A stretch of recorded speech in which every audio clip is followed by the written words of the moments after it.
Welcome back into the game plan right here on Wichita's number one sports talk, KGSO. Certainly appreciate everybody joining us on this Thursday morning. And pleased to find Coach Lance Leipold on our Maximum Outdoor Equipment phone lines. Coach, how you doing this morning? I'm doing well. Hope you're doing well in Wichita as well. Yeah, things are going really well here in Wichita, and I know things are very exciting up in Lawrence as you enter your fourth season. You guys currently under spring ball, and man, we certainly appreciate you taking some time out of your day. I know it's a busy time of year for you guys, but how's spring football going so far? I think it's going well. You know, it's a little different now. And I keep saying it's been because of the hiring 3 years ago. It's only our third spring practice with the guys. So, and it keeps evolving in different ways. And we've had 3 new assistant coaches join the staff. So in many ways, we kind of reset some things, get some new thoughts. But all in all, very pleased with really the attitude and effort and really the coachability and the hunger of this football team and wanting to take another step. Hey, Coach Leipold, Jay-Z here. You mentioned it's your third spring with the boys, going to your fourth season. Kind of tell me about what's the difference been as far as buy-in from the players from your first season to now here. I know that can kind of be difficult for a first coach to kind of come in and make his impact felt. Where are you noticing the differences between then and now? Well, I think, you know, some of the on-field success always gives you a chance for buy-in with young men. But I still say from the start, I think the consistency in which we've operated, we, you know, very forward on what our expectations are, what the routine's going to be. But now, you know, that 21 season, we're the youngest Power 5 football team in the country, and it showed so many ways. Well, now we're going to have close to 30 seniors on the football team, and we've been able to retain players, retain quality players, develop players in leadership roles, and it's becoming the player-led program we would desire to be. And because of that, you know, whether it be a mid-year enrollee or maybe a transfer that's come in mid-year, the players are able to kind of help show them the way instead of being more of a coach-led program. And I think that also helps us during this time. And, Coach, I want to talk about that here just a few minutes. And I don't want to spend a lot of time on this because I know you probably get a ton of questions about NIL and transfer portal and all that. But you did mention something there that is unique in today's college world, and that is you have been able to retain players from freshmen up until now being senior-led. What's kind of been, I guess, your secret sauce in this ever-changing college world? Well, I don't know if there is one. If there was one, I guess I really wouldn't be very smart to share it, though, would I, though, guys? No. But, no, I think it's somewhat relationship built. I think, you try to have the right players that fit your program. I'm sure that's what everybody's trying to do across the country. We try to avoid transactional conversations that are in the forefront of what we want to have done as a program, what individuals need to do in their own personal growth and goals. Because if it gets all money driven, I think we lose a lot on a lot of different ends. And I think that's what everyone in this profession is concerned about. I think as we kind of navigate these waters today, I think we have found that there are very good reasons for name, image, and likeness. I just don't think we like the setup on how it has to be administered and really how it's, the freedom that anyone can leave at a certain, there's just things that we need better guardrails. But at the same time, we talk about, are you being developed? Are you being coached? Are you being treated fairly? All those different things that gives a young man an opportunity to express themselves, grow, develop, and give them the chance to reach their goals. I think that has allowed us to get to this point. Now we have another window coming up, and like any coach across the country, anytime a player wants to meet with you, you kind of hold your breath of wondering what's going to go down. But if we can do that, I think for the last couple of cycles of this, we've had some of the least attrition in the country after inheriting a program that had some of the most attrition. So we want to make sure we keep that, but at the same time, again, finding that whether it be the secret sauce or whatever it takes is going to be the never-ending quest. Now, going back to last season here for a sec, Texas Tech Kansas State back-to-back losses, but then you finished the season strong, finishing 2-0 Cincinnati regular season, UNLV the bowl game.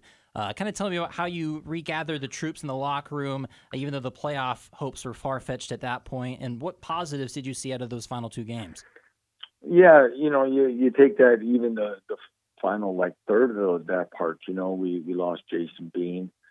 We already had lost Jalen Daniels right before really kickoff of the Texas game unexpectedly, and never got him back. And then Jason really kind of started coming to his own, and then he got concussion against Texas Tech, and true freshman walk-on at the time, Cole Ballard, gets thrown to the fire, and then going to the rivalry game with Cole, and we played well for two and a half quarters, and really thought and then things slipped away.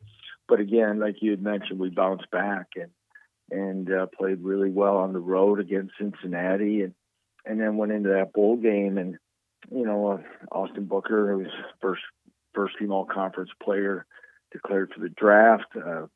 Dominic Pooney opted out of the game, and then Bryce Cableduse was injured, so we went in the game without both starting tackles and a first team all conference player. And I still think our guys were excited about playing, rallied, and first bowl win in an awful long time around here, and also first time in a while to win 9 football games. So a lot of good things, and we talked about that, and we talked about if we finished the year strong, that we thought we had a solid chance to end the season being rated in nationally in the top 25, and we were, and to see less than 36 months of what's transpired, on the field, off the field, what we're doing facility-wise, everything is all part of the big picture that these guys should be very proud of what they've been able to do for this university and our fan base.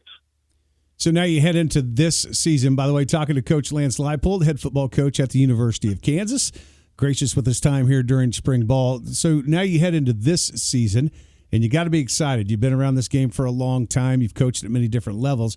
You got to be excited with what you have coming back at the skilled player position. You get your quarterback, Jalen Daniels, back. Devin Neal, local kid out of Lawrence High School, back at the running back spot. You got a nice crop of receivers that are returning. What has been kind of the biggest need that you've had to address in this offseason?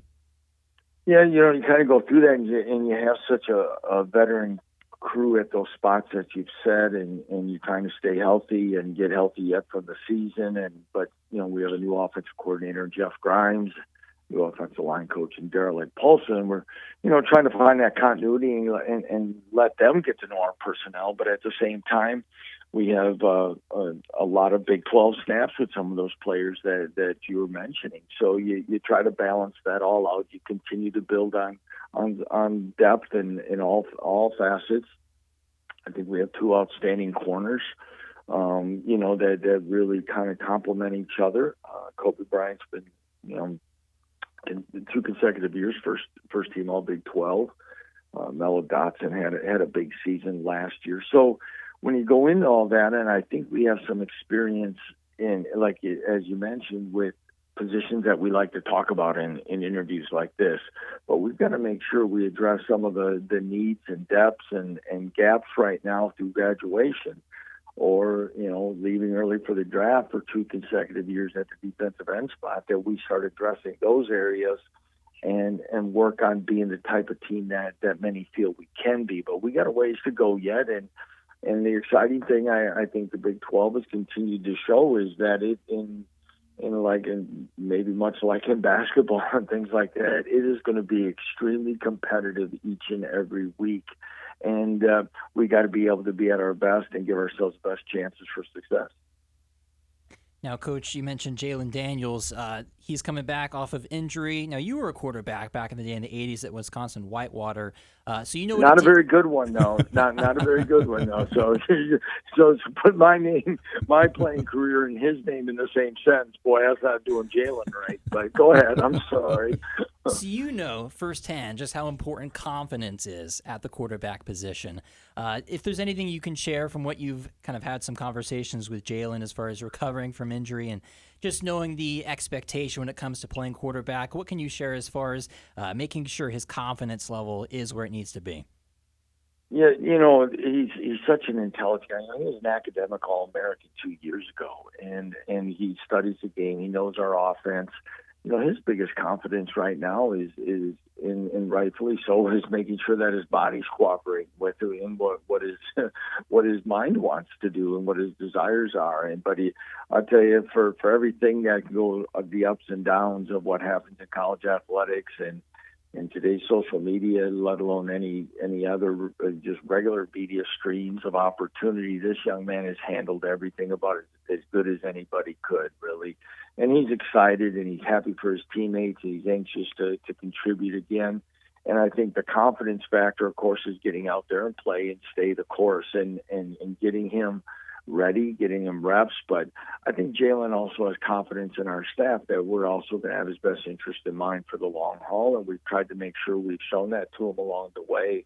And part of that other confidence will be is that he's got a good surrounding crew around him and he doesn't have to try to make it all happen himself. So it's a day by day yet with him. And as far as just the process of putting himself back into it, and we have a ways to go before we get to late August and early September for the non-conference schedule. But we're excited, and it's just our team is different when Jalen Daniels is on the field in many different ways, and it's really exciting. And I can't wait for it. You mentioned the Big 12. It's going to change this year, obviously. Texas and Oklahoma have exited. Welcome in Arizona, Arizona State, Colorado, and Utah. Pretty good football coming back to the Big 12. Does your approach change, or do you just kind of go about doing your business, and at the end of the day, the Jayhawks will be good enough to compete with anyone? Well, we'll have to, there's no really other choice that we have at the moment than continue to study and watch. And I think it's going to be unique for a while. And, I think for schools like us in this state, I think it could help both schools in, Western recruiting. I think in just notoriety. I think the Pac-12 dissolving and all that could open many more opportunities for many of us in different ways. We had the new members last year, and that was, again, unique to play. I think we played 3 of the 4 new ones last year, and we had played Houston the year before. So we had a little taste of that going around, and I don't know everyone's schedule very well yet, but I mean, for us to have to go to Morgantown early and a couple of weeks later we go to Tempe, and then late in the year you go out to Provo, a lot different traveling, and you're going to have to be smart with your team, and because we don't know kickoff times yet, so we don't even know what time we get back home and then rest and coming back for preparation. I think you're going to see this at the Power 4 level now that you got to really kind of watch in a lot of different ways. The health and mentally where your team is, especially late November. Now, Coach, with the college football playoff expanding to 12 teams and kind of looking at the schedule between last year and this year, it's a different schedule. You're going to be favored in a lot of these games. Tell me about how much does the team talk about goals when it comes to making a college football playoff, winning a conference championship game? How much does a D1 team like you guys, like the Jayhawks, actually sit down and discuss those goals?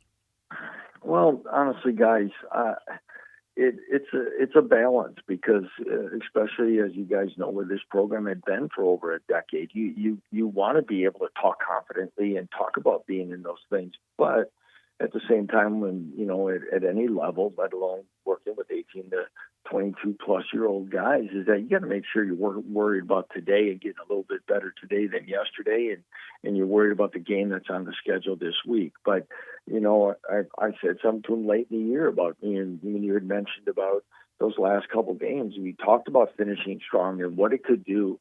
And if we win 9 games, that all of a sudden you're going to start being mentioned for having an opportunity to play a 13th game before bowl season or playoff season or something like that. And that's exciting. And I don't want to totally temper that if we keep it in the right perspective because, this place has come so far in such a short time. So it's exciting. The expanded playoffs, I think, are going to give a lot more programs, maybe like ours and others, opportunities to be in those type of early conversations and speculation where it is. And then you go out and then, of course, a lot of things have to fall your way. And, just like Coach Kleiman at K-State, his time at FCS, mine at Division III, when you get to play 3, 4, 5 playoff games in through a run, it's pretty exciting time.